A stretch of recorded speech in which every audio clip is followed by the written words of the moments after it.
안녕하십니까? 배팅 부동산 레버리지의 함정, 방향 설정 착오 시 이번 생은 망한다. 진행하도록 하겠습니다. 자, 재밌게 그림부터 일단 보겠습니다. 그 레버리지라는 것은 이런 겁니다. 100kg짜리 물건을 들기 위해서 지렛대를 중앙에 설치를 하면 100kg의 힘을 주어야지 100kg의 물건이 올라갑니다. 그렇지만 그 지렛대 위치를 100kg 쪽으로 가까이 보내면 20kg의 힘으로 100kg의 물건을 들 수가 있는 것이지요. 자, 똑같습니다.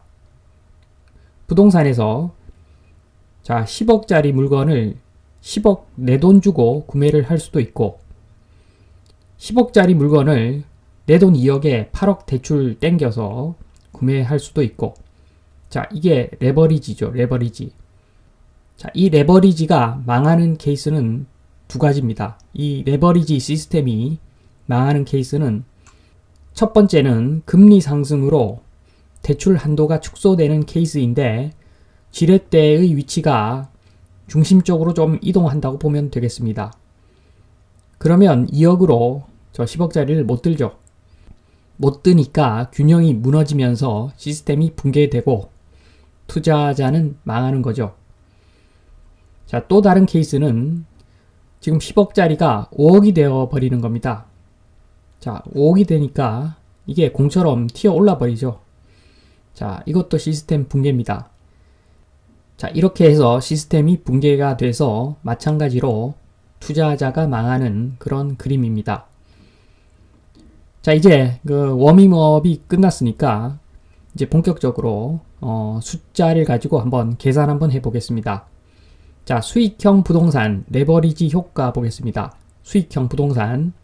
자, 땅만 투자하는 거 빼고 주로 그 임대 수익 받는 것들. 자, 오피스, 아파트 등등. 아파트가 예전에는 그 용적률 낮은 아파트들은 그게 투자형 상품이었는데 지금은 이제 재건축 이슈가 없기 때문에 그것도 수익형 부동산입니다. 최근 지어진 아파트들 다 그 수익형 부동산이죠. 주변에 흔한 상품인 뭐 오피스나 아파트 생각하시면 될 것 같습니다. 자, 내돈 1번 내돈이 20 들어갔습니다. 20.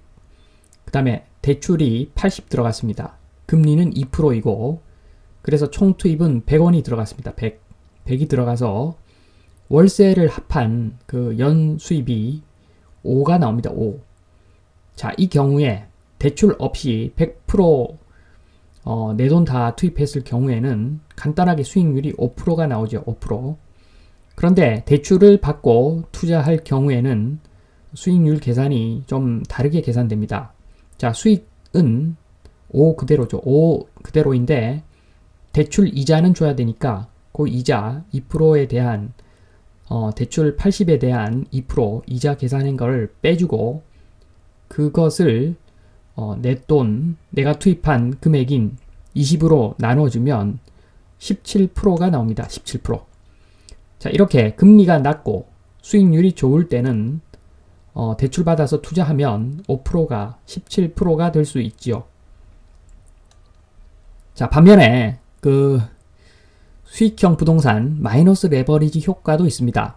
지금 현재 계산을 해보면 요즘은 지금 금리가 한 4% 되는 거죠. 금리가 4%고 그 다음에 월세는 지금 100원 투입해봤자 월세 2 정도 받으면 많이 받는 겁니다. 지금 그래서 이 지금 현재의 상황에서 한번 계산을 해보면 대출 없이 100을 투입했을 경우에 수익률이 2%인데 대출 받고 투자 시에는 자, 그 수익금 2 빼기 대출 받은 것에 대한 금리 곱한 것을 빼주면 지금 계산을 해보면 수익률이 마이너스 6%가 나옵니다.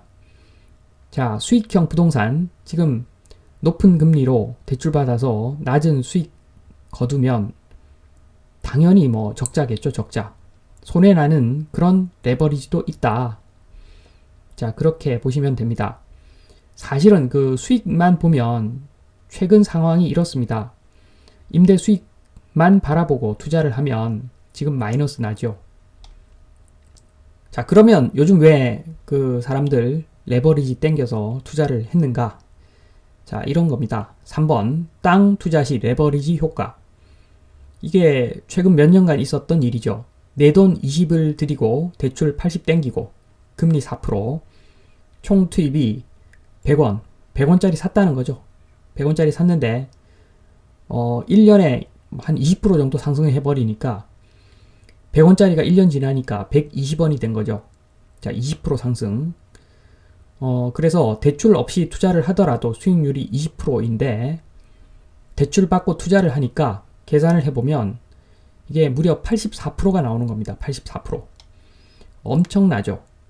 그래서 굉장히 특수한 상황입니다. 이 부동산이라고 하는 것은 이렇게 올라갈 그 이유가 없는 것인데 이것은 좀 특수한 상황이고 특수한 상황에 대해서는 좀 이따 설명을 드리고 자, 이런 상황에서는 레버리지 땡기면 이렇게 84%그 시세 차익이 84% 이렇게 나버리니까 그 수익형 부동산이긴 하지만 그 수익률이 의미가 없어지는 겁니다. 이런 시국에는 최근에 있었던 일이죠.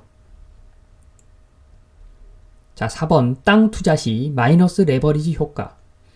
자, 이제 아마 앞으로 이런 일이 일어날 겁니다. 벌써 좀 일어났죠. 작년 상반기에 샀던 사람들은 뭐 지금 벌써 이런 그 마이너스 레버리지 효과를 느낄 겁니다.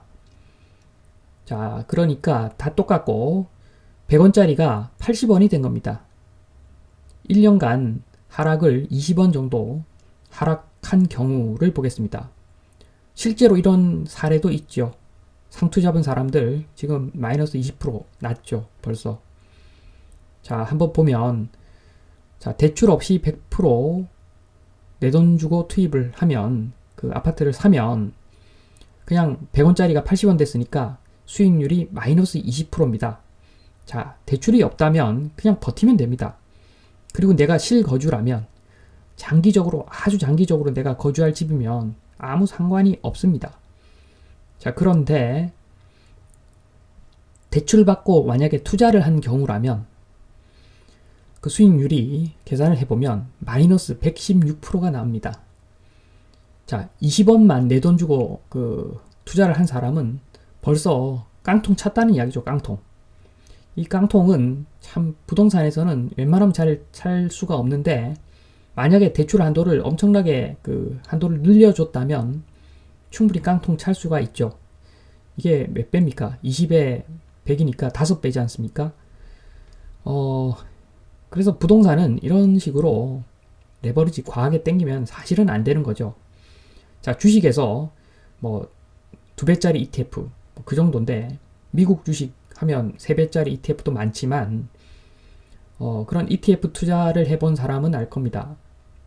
그냥 엄청납니다. 그냥 오를 때도 올라갈 때도 엄청나고 내려갈 때도 엄청나고 그런데 이게 그 코인이라든가 주식하고는 다르게 의식주에 해당하는 그 주거용 부동산을 이렇게 레버리지로 산다는 것은 사실은 말이 되지 않는데 지금 우리나라 대한민국에서는 이게 말이 되는 일이 되어버린 상황이죠.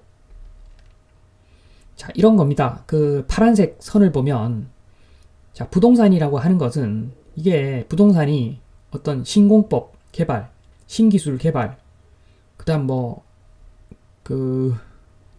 갑자기 어떤 제약사 파이프라인 터져가지고 신약 개발하고 이런 거 없지 않습니까? 어제도 그 부동산이 그 자리에 있었고 오늘 또 그 자리에 그 부동산이 있기 때문에 큰 변화가 없는 그런 상품이기 때문에 자, 1년에 그냥 0.5에서 3% 정도 꾸준하게 올라가주면 되는 게 부동산입니다. 아무리 뭘 이렇게 한다고 하더라도 교통망 개선 이 정도로 이렇게 2배 나고 이럴 상황은 아닌데 이 부동산이라고 하는 게 자, 다 이렇게 지금 최근에 있었던 일은 이런 거죠.